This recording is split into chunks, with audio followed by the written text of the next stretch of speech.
कहानी की शुरुआत में हम वर्जिल नाम के एक बूढ़े आदमी को देखते हैं जो कि एक ऑक्शन कंपनी का मालिक है और बहुत ज्यादा अमीर है। वर्जिल पुराने सामान और एंटीक पेंटिंग्स की ऑक्शन किया करता था और शहर के लोग उसकी बहुत रिस्पेक्ट करते थे। इसके अलावा वर्जिल को अपने आसपास साफ सफाई रखना बहुत पसंद है और वो हर चीज को सिर्फ ग्लव्स पहनकर छूता है। फिर एक दिन जब वर्जिल अपने ऑफिस में आता है तो वहाँ पर उसे क्लेयर नाम की एक लड़की का फोन आता है जो उसे अपना एंटीक सामान बेचने के लिए अपने घर पर बुलाती है। लेकिन इस पर वर्जिल उसे मना कर देता है और कहता है कि वो इस तरह से काम नहीं करता। लेकिन क्लेयर उसे बहुत ज्यादा रिक्वेस्ट करने लगती है, जिसके बाद वो उसके घर आने के लिए मान जाता है। इसी के साथ हमें ये भी पता चलता है कि वर्जिल एक बहुत बड़ा धोखेबाज भी है। दरअसल वो हर ऑक्शन में अपने एक दोस्त बिली को बिठाकर रखता है ताकि वो महंगी पेंटिंग को कम दाम में खरीदकर बाद में उसे ऊंचे दामों में बेच सके। वहीं बिली वर्जिल को बताता है कि वो भी एक पेंटर है, जिस पर वर्जिल उसे बोलता है कि सिर्फ हाथ में ब्रश पकड़ने से कोई भी इंसान पेंटर नहीं बन जाता। अब उसकी ये बात सुनकर बिली को बहुत बुरा लगता है, लेकिन वो वर्जिल के सामने ज्यादा रिएक्ट नहीं करता। इसके बाद वर्जिल उस खरीदी हुई पेंटिंग को एक सीक्रेट रूम में लेकर आता है जहाँ पर हम उसकी और भी कीमती पेंटिंग्स को देखते हैं जो कि उसने बिली की मदद से खरीदी थी।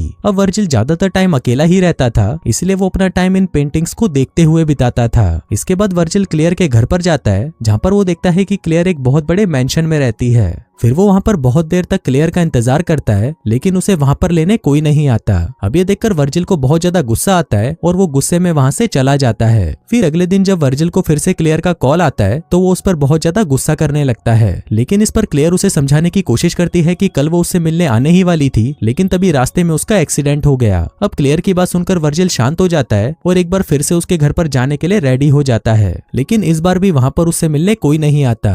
अब ये देखकर वर्जिल गुस्से में वहाँ से जाने ही लगता है, लेकिन तभी वहाँ पर क्लेयर का केयर टेकर फ्रेड आता है और वो उसे बताता है कि अचानक क्लेयर की तबीयत खराब हो गई है, इसलिए वो आपसे मिलने नहीं आ पाई। इसके बाद वो वर्जिल को घर के अंदर लेकर आता है जहाँ पर वर्जिल सारे एंटीक सामानों को देखने लगता है। तभी उसे घर के बेसमेंट में एक मशीन का हिस्सा मिलता है जिसको वो चुपके से उठाकर अपने पास रख लेता है। इसके बाद वो अपने एक दोस्त रॉबर्ट के पास जाता है और उसे वो उस मशीन का पार्ट दिखाता है, लेकिन यहाँ पर रॉबर्ट को पता नहीं था कि ये मशीन का कौन सा पार्ट है, इसलिए वो वर्जिल को कहता है कि अगर तुम इसके बाकी हिस्सों को भी ले आओगे तो मैं इस मशीन को पूरा बना दूंगा। इसके बाद अगले दिन वो क्लेयर के घर के सारे एंटीक सामानों को शिफ्ट करने लग जाता है। जिस दौरान जब वो क्लेयर से फोन पर बात कर रहा था तो उसकी आवाज से वर्जिल को पता चलता है कि क्लेयर इसी घर के अंदर कहीं पर छुपी हुई है, इसलिए वो उसकी आवाज को फॉलो करते हुए उसके पीछे जाने लगता है। लेकिन तभी क्लेयर को भी पता चल जाता है कि वो उसे ढूंढते हुए आ रहा है, इसलिए वो तुरंत फोन काट देती है। इसके बाद वर्जिल फ्रेड को कुछ पैसे देकर उससे क्लेयर के बारे में जानने की कोशिश करता है, लेकिन इस पर फ्रेड उसे बताता है कि उसने खुद पिछले 11 सालों से क्लेयर को नहीं देखा।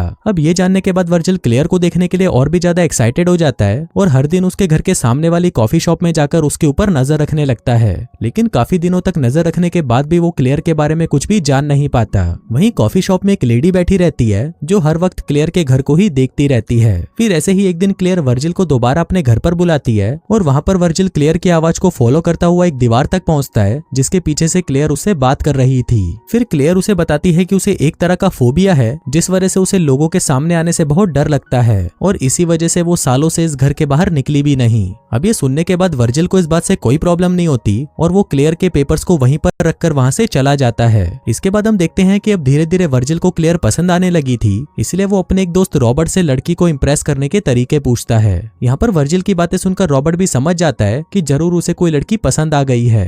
अब इसके बाद से ही वर्जिल और भी ज्यादा क्लेयर से फोन पर बात करने लगता है, जिससे उसकी क्लेयर को देखने की इच्छा और भी बढ़ती जाती है और उसे किसी भी हालत में ये जानना ही था कि क्लेयर कैसी दिखती है। इसलिए एक दिन जब वो क्लेयर से मिलकर वहां से वापस जा रहा था तभी वो उसके घर के दरवाजे को बंद करने का नाटक करके एक मूर्ति के पीछे जाकर छुप जाता है ताकि वो छुपकर क्लेयर को देख सके। इसके बाद जब क्लेयर को लगता है कि वहां पर कोई नहीं है तब क्लेयर उस दीवार के पीछे बने हुए अपने सीक्रेट रूम से बाहर आती है। फिर जब वो वहां पर क्लेयर को देखता है तो वो उसे देखकर पागल हो जाता है क्योंकि क्लेयर दिखने में बहुत ज्यादा खूबसूरत थी। इसके बाद हम देखते हैं कि क्लेयर को देखने के बाद वर्जिल उसकी तरफ और भी ज्यादा अट्रैक्ट होने लगता है और वो उससे प्यार भी करने लगता है। अब ऐसे ही कुछ दिन बीत जाते हैं और अब वर्जिल को क्लेयर को और भी देखने का मन करने लगता है, इसलिए वो फिर से उसकी मूर्ति के पीछे छुपने का नाटक करता है और फिर जब क्लेयर अपने रूम से बाहर आती है तो वर्जिल उसे देखने में इतना ज्यादा खो जाता है कि गलती से उससे उसका फोन नीचे गिर जाता है। तभी फोन की आवाज सुनकर क्लेयर को भी शक हो जाता है कि उसके घर में कोई तो है, इसलिए वो भागकर फिर से अपने रूम में चली जाती है।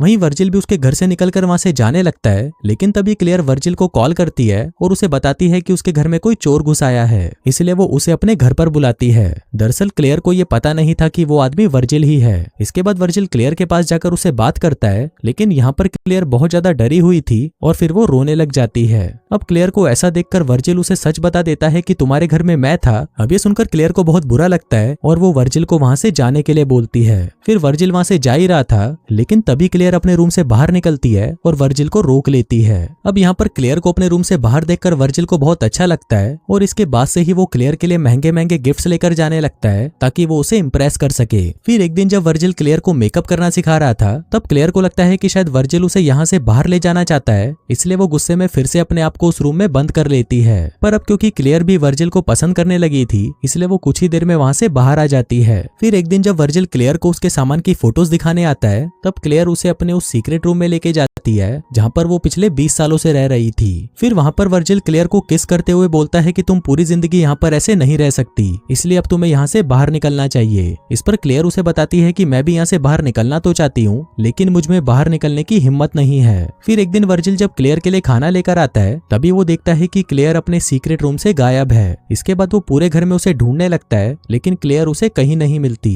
फिर इसके बाद जब वर्जिल उसके घर से बाहर निकलता है, तो वहाँ पर एक आदमी से उसे पता चलता है कि क्लेयर पार्क की तरफ गई है। इसके बाद वर्जिल फ्रेड और रॉबर्ट को लेकर क्लेयर को पार्क में ढूंढने निकल जाता है, लेकिन तभी उसे एक फोन आता है और उसे पता चलता है कि आज तो उसे एक ऑक्शन करना है और अगर आज वो ऑक्शन नहीं हुआ तो उसे बहुत ज्यादा लॉस होगा। अब ये सुनकर वर्जिल ऑक्शन करने के लिए चला तो जाता है, लेकिन इस समय भी वो क्लेयर के बारे में ही सोच रहा था, जिस वजह से वो अच्छे से वहां पर बोल नहीं पाता और ये देखकर सभी लोग उसका मजाक उड़ाने लगते हैं। फिर ऑक्शन के बाद जब वर्जिल क्लेयर की यादों में खोया हुआ था, तभी उसे फ्रेड का फोन आता है और वो उसे बताता है कि शायद घर में एक और सीक्रेट रूम हो सकता है जहाँ पर क्लेयर छुपी हुई होगी। अब ये सुनकर वर्जिल तुरंत फ्रेड के साथ उस घर के तहखाने में जाता है, जहाँ पर उसे एक और सीक्रेट रूम दिखाई देता है, जिसको खोलने के बाद वहाँ पर उसे क्लेयर भी मिल जाती है, जो कि बहुत ज्यादा दुखी थी। इसके बाद वर्जिल उसे संभालता है और वो दोनों एक दूसरे के करीब आ जाते हैं। इसके बाद हम देखते हैं कि एक रात जब वर्जिल क्लेयर से मिलने जा रहा था, तभी कुछ गुंडे आकर उस पर हमला कर देते हैं। पहले तो वो उसे खूब जमकर पीटते हैं और फिर उसके सारे पैसे लेकर वहां से भाग जाते हैं। अब यहाँ पर वर्जिल की हालत बहुत ज्यादा खराब हो जाती है, लेकिन फिर भी वो क्लेयर को कॉल करके उसे बाहर आने को कहता है। वहीं क्लेयर भी वर्जिल को सड़क पर ऐसे घायल पड़ा हुआ देखकर भागते हुए बाहर आती है और उसे लेकर हॉस्पिटल आ जाती है। फिर कुछ दिनों बाद वर्जिल बिल्कुल ठीक हो जाता है और एक दिन वो क्लेयर को अपने घर पर लेकर आता है। वहाँ पर जब क्लेयर वर्जिल के घर को देखती है तो उसे वो घर बहुत ज्यादा पसंद आता है। इसके बाद वर्जिल उसे अपना वो सीक्रेट रूम भी दिखाता है, जहाँ पर उसने अपनी कई सारी कीमती पेंटिंग्स को रखा हुआ था। इसके बाद वो क्लेयर को अपने साथ डिनर पर भी लेके जाता है, जहाँ पर क्लेयर को भी वर्जिल और उसके दोस्तों का साथ काफी अच्छा लगने लगा था।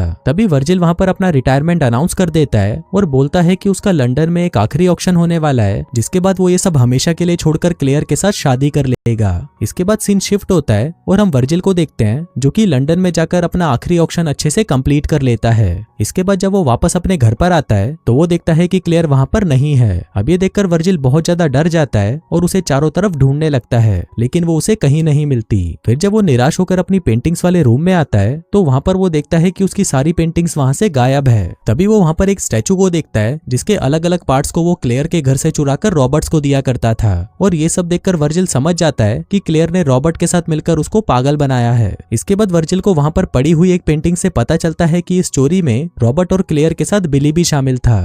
दरअसल उस दिन जब वर्जिल ने बिली की बेइज्जती की थी, तब बिली ने ही इस चोरी को करने का प्लान बनाया था। इसके साथ ही वर्जिल को यह भी पता चलता है कि उस कॉफी शॉप में जो लेडी बैठी थी वो ही असली क्लेयर है और वो घर भी उसी का है। दरअसल इस असली क्लेयर से रॉबर्ट और बिली ने उसका घर रेंट पर लिया था, जिसके बाद उन्होंने वर्जिल को नकली क्लेयर से मिलवाया ताकि वो तीनों मिलकर उसे पागल बना सके। अब ये जानकर वर्जिल बहुत ज्यादा शॉक्ड हो जाता है और वो डिप्रेशन में चला जाता है। फिर कुछ दिन ऐसे ही रहने के बाद वर्जिल को याद आता है कि एक दिन क्लेयर ने उसे एक एड्रेस देते हुए कहा था कि अगर कभी भी हम दोनों अलग हो जाएं तो मैं तुम्हें इसी एड्रेस पर मिलूंगी। इसलिए वर्जिल उसे ढूंढने के लिए उस एड्रेस पर चला जाता है, लेकिन काफी देर तक वेट करने के बाद भी उसे वहां पर कोई नहीं मिलता, जिससे वर्जिल समझ जाता है कि क्लेयर यहाँ पर भी उसे पागल बना रही थी। और दोस्तों, इसी के साथ ही ये कहानी यहीं खत्म हो जाती है।